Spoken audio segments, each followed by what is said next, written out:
এ হাসান ক তুই আর আমি যে দাওয়াত খেয়ে গেছিলাম না, আমার শালি না তোর কথা কইলো।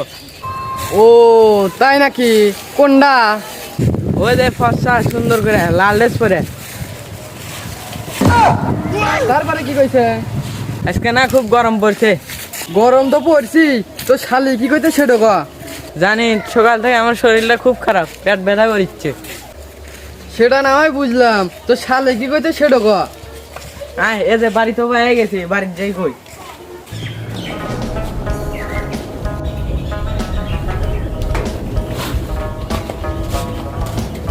এটি বস্তা তো। এইবার ক, তো শালি আমার নামে কি কইছে? ও তুই এই কথা মনে করে আসো, আমার শালিগুলো যে দেখেন হোসেন ভাই, আপনার বন্ধু এত কালো গায়ে।